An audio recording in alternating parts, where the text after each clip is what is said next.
Okay, welcome everybody back to Steve Talks Boxing X, STBX, and welcome to this special edition show.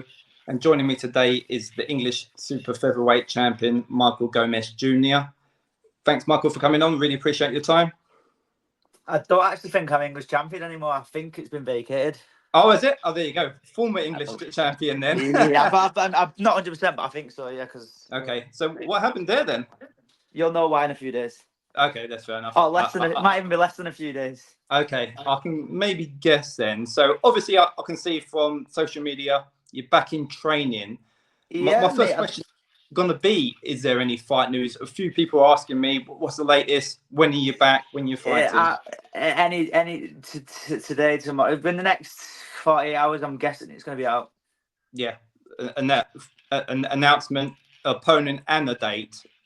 Everything, the whole lot. Okay, so watch this space, basically.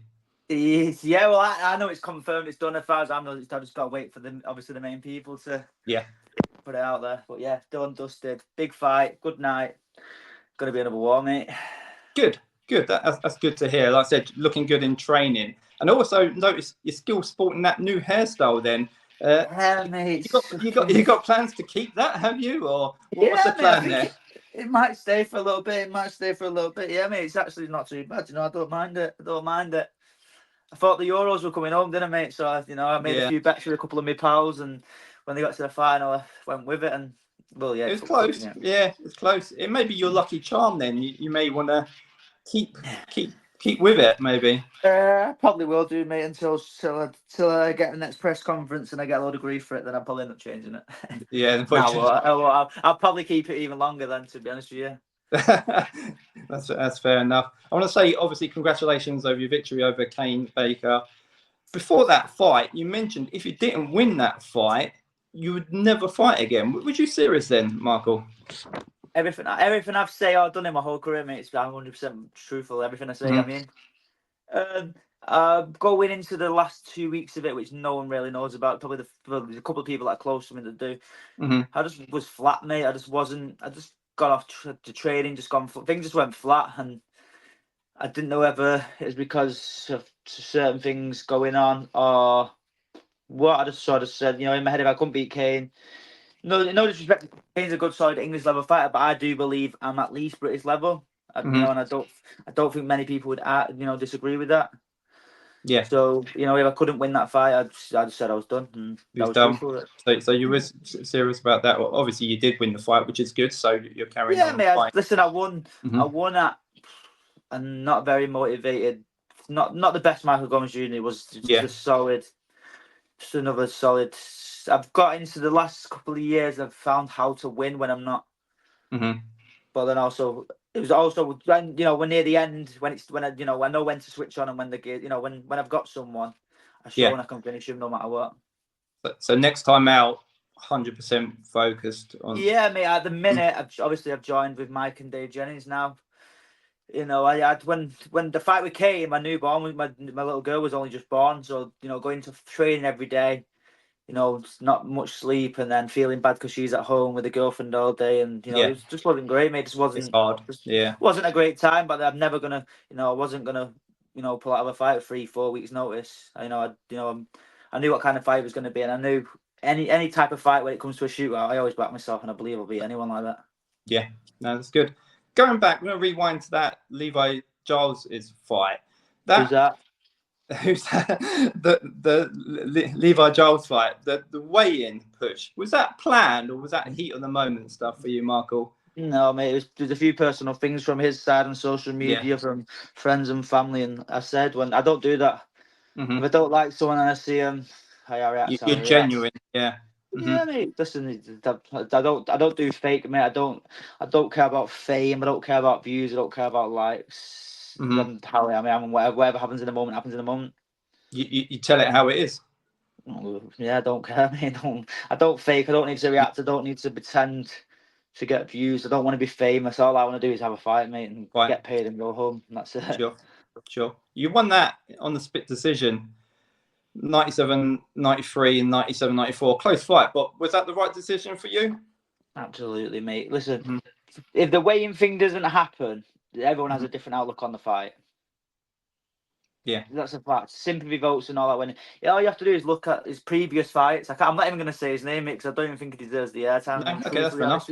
But if you look at his previous fights, he was bullying everyone, pushing them back, beating them up. If you look at his last fight, he went on the front foot against me. He was just trying to not get stopped. He was just trying to survive. Yeah, so, you know, don't get me wrong. He was boxing, but he was completely changed the whole style for one fight. To me, that's someone that absolutely bottled it, mate. Let's be truthfully honest. If he'd done that for previous fights or a couple of fights, it's fair enough. That's the only ever fight he changed his whole style and his whole outlook.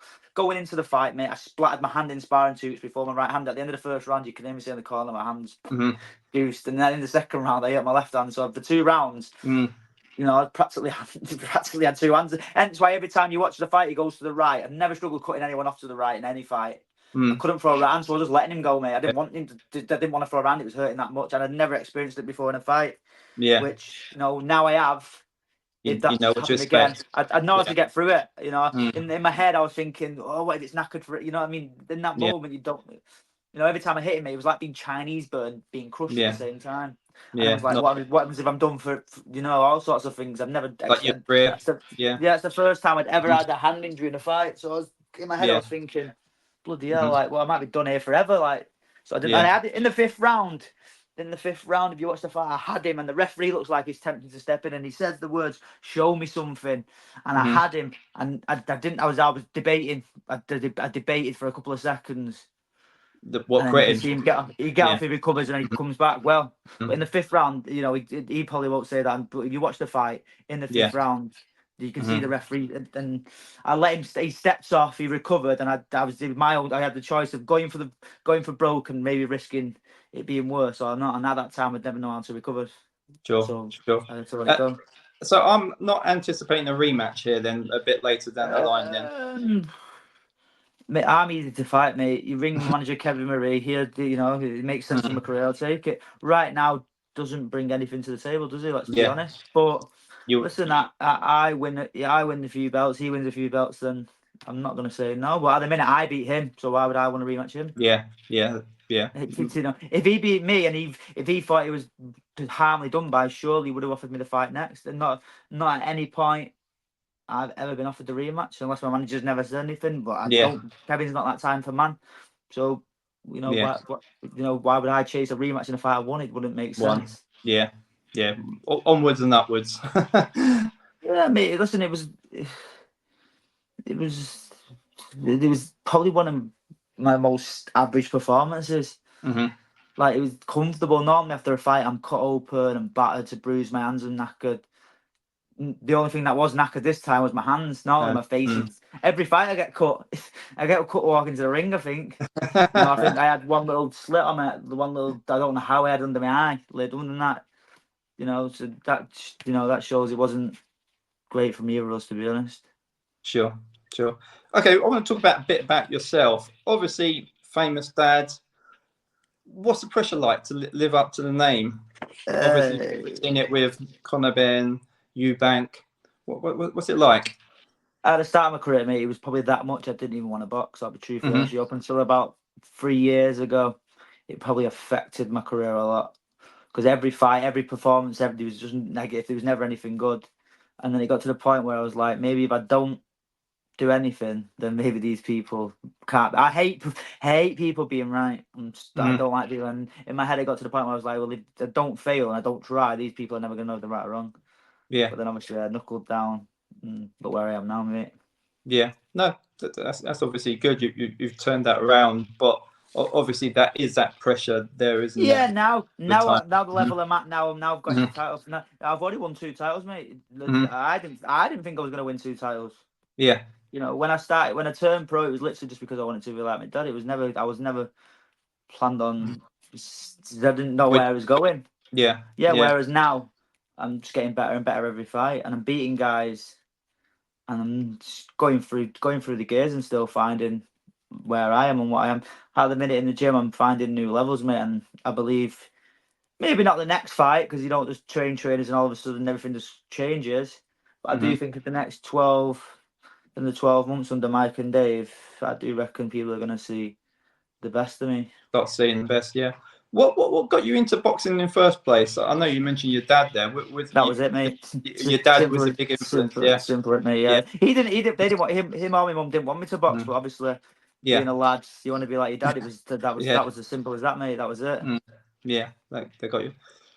Would you ever consider fighting like a YouTuber or social media star if the money was right, Michael? Show me £1 million, mate, and I'll fight anyone. Any one of them, any weight, mate, any weight, a heavyweight. Yeah, you're there. Yeah, just show you the money and you're there. Listen, mate, if Misfits give me a bell, if Misfits give me a ring, I'm down, mate. I'm down. Yeah, you're down for that. So if anyone Misfits listening, hook Michael up, give him $1 million. Yeah, listen, for $1 million, mate, I'll fight any YouTuber at any weight, like heavyweight, cruiser, like honestly, mate, any weight. They are making a mess of boxing. It's an absolute joke, isn't it, mate? Let's be honest. But listen, but if the money was there, you wouldn't rule it out, though. At the same time. No. Listen, they offered me stupid money to fight some matches because, mate, I've not seen any of them yet that can box. Yeah. Let's be truthfully honest. So, mate, listen, if they offer me a lot of dollars to go and beat some donut round who couldn't fight, absolutely do. Other than that, nobody yet. Yeah, you're more than welcome. What's the worst thing about training for you? The pains, the next, like my body takes days for it to kick in. So when I do we did hard sprints yesterday.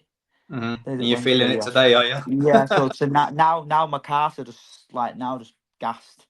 Yeah. And then tomorrow, obviously, I've got them again, but then I'll be right. And then, like every 2 days, 3 days, it'll take them to come up. So yeah, I don't know when the rest day is because they just be all right, and then they'll just burn out, and then it'll be good. It's mad. Yeah.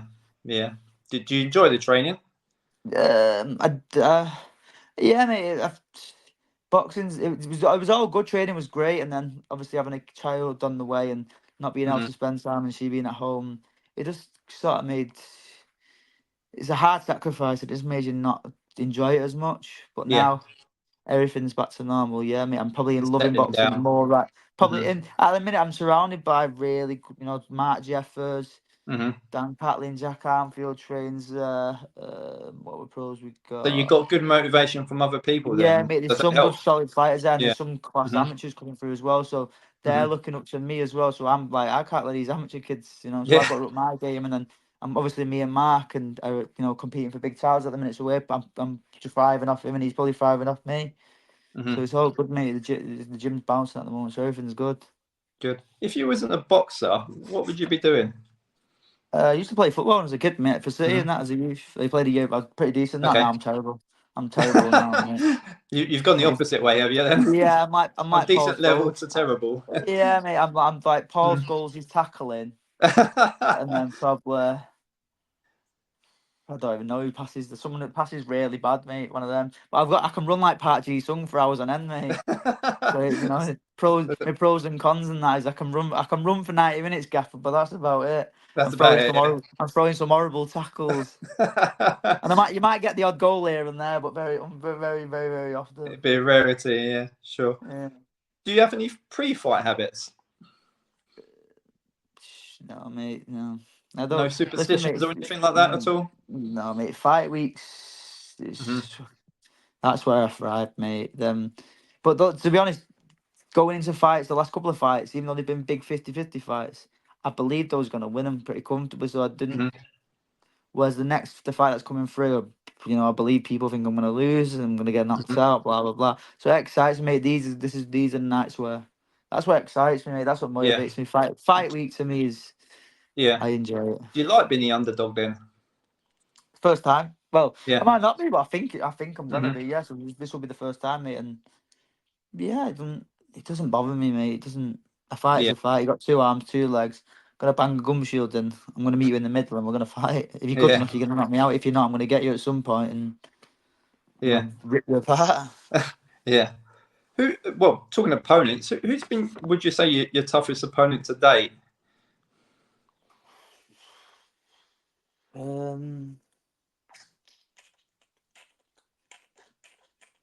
It's a tough question. I don't know. I'd probably say Kane because it was such a good entertaining fight. I'd just say because it was an entertaining fight. I'd have to say Kane, because it was a good nip for tat on it for a bit. Sure. Just came. Yes. What's been your highlight of your career so far? Would you say? Probably the knockout. Mm-hmm. Although probably knockout because it was at Manchester Arena, and obviously it's a big arena to me, and it's somewhere that's been got good memories over the years, obviously with my dad and stuff. Yeah. But I don't think anything will ever beat my pro debut. I think that feeling's madness, mate. It's absolutely nuts. Mm-hmm. I bet it's probably joint that. Yeah, sure. We're talking about the Manchester Fight fans. You mentioned Arena there. Are they the best? Would you say? Absolutely, mate. Mm-hmm. But I've been to. Who fought last weekend? Callum Simpson. Mm-hmm. His fans were pretty balmy. Then Barnsley lot was pretty decent, and we went to. I went to one of my good friends, Mark, when Jack Arnfield boxed. Basically, we went and watched Jack Arnfield against John Ryder, and Nathan Heaney boxed. Heaney fans, yeah. Yeah, he boxed Summit Paul. What's he called? Is it Brad Paul? Brad Paul, yeah. They both had absolute banging fans as well, mate. So yeah, and Manchester, we're in front just, but we need to up our game because there's a few. But those West Midlands, the West Midlands. Yeah, mate. So them Nathan Heaney's fans are brilliant, mate. That ring cut, I wasn't expecting that. It was class. That was class. That was good. Yeah, definitely good atmosphere. What's the best fight you've actually seen? You're talking about boxing now. You actually seen live, actually been there in person. Has to be Joe Laws and Stephen McKenna last week. Yeah, that was also, wasn't it? Mate, it was. I wasn't expecting that. I was actually sat on not on the chair. I was sat on top of the thing, and people must have thought I was a right lunatic. Me, I was fully involved. It was brilliant, mate. Yeah, it was brilliant, mate. Class, absolute legends of pairing. That was class. Yeah, I didn't think McKenna had to box that way, but he chose to do that. I know Stevie. I know them both. For Joe from the amateurs and Stevie obviously trains. He spars down a lot down at our gym, and I knew, mate, it was going to be that kind of fight, but I didn't think it was going to be that kind of. I knew it was going to be a war, but I didn't think it was going to top that. That was class. Yeah, it was that good. I wish they would have let him go again. Obviously, it wouldn't have been good for them too, but it was class, mate. They should have just let him have a little rest and then threw him back, and it was go back in. Yeah, unbelievable, mate. Fair play to them both. They deserve some sort of bonus or something, mate. It was class. Yeah, definitely fight of the night for me, and one of the most entertaining fights I've seen for a while. Personally, I think it might get fight of the year just because of how up and down it was. Yeah, I wouldn't be surprised. If not, the first round should get round of the year anyway. You won't find any round better than that. Yeah, I totally agree. If you could have any dream sponsor, who would it be and why?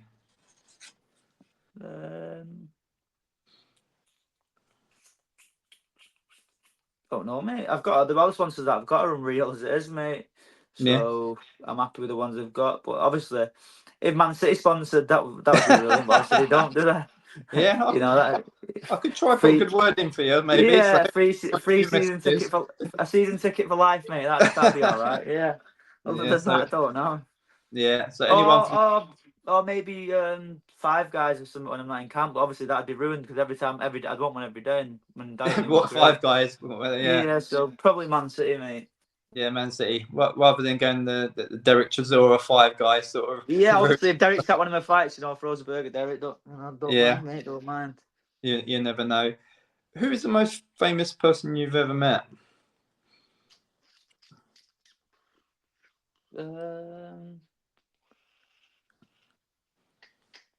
I don't know, mate. I actually seen Paul Scholes in the Corp. He lives near me. I seen him in the Corp on last Wednesday. Obviously, I've seen Ricky. I've met Ricky. Ricky, and obviously, I've met all the. But you've grown up with. Smith Brothers, yeah. So I don't know, mate. I don't really look at people and see them as they're famous. But yeah, if it wasn't a non-boxer, if it was a non-boxer. Yeah. You'd have to say Paul Scholes, probably, wouldn't you? Paul Scholes, yeah, that's fair enough. Is he a nice enough guy? Is he? You're a Man City supporter, though, ain't you? So yeah, mate. So I literally called him a red swat and what? I don't think he really listened. But yeah, he owns the gym literally not far, literally up the road from me. He lives around the corner. So yeah, seems sound enough anyway, mate. Yeah, awesome. Who's your favourite fighter to watch, or favourite fighters to watch? Obviously, you've got to say Canelo's one of them, obviously. But at the minute, mate, I'm like obviously Benavides. It used to be Leo Santa Cruz, but obviously not boxing. Obviously similar style, same height. Yeah. You know, high work rate. You know, so fighters like that. It used to be Santa Cruz, but at the minute, it's obviously not Canelo. You've got to say Benavides, mate, because obviously the similar styles. Obviously, in Liam Smith, I know I've made it clear in many interviews. Beef is one of my favourite fighters, and has been, you know, since I started. Yeah, that's right. And do you think we ever will get that Canelo Benavides fight? Do you think, or no? Canelo don't want that. You don't want that smoke anymore, does he, mate? He's going to keep getting 20, 30 million fighting who he wants and getting off. Yeah, probably. Okay, no, that's pretty much it for another show. Really appreciate you coming on, Michael. Yeah, Sam, mate, not a problem anytime. Can't wait for the announcement. Please, obviously, let us know. I hope it could be done now, mate. It could be done now, but I know it's yeah. I know it's not. I'm expecting it to be done in the next few days. It's done, dusted. From as far as I'm concerned, it's on, mate. It's on. It's going to be a good one. So stay tuned for that announcement. Look out for that big fight. Obviously, please support the channel the best you can with likes, subscription. Absolutely. Well, everyone get it and give it a share. Yeah, and I appreciate your time, Michael. Thank you. No worries, mate. Thank you. See you in a bit.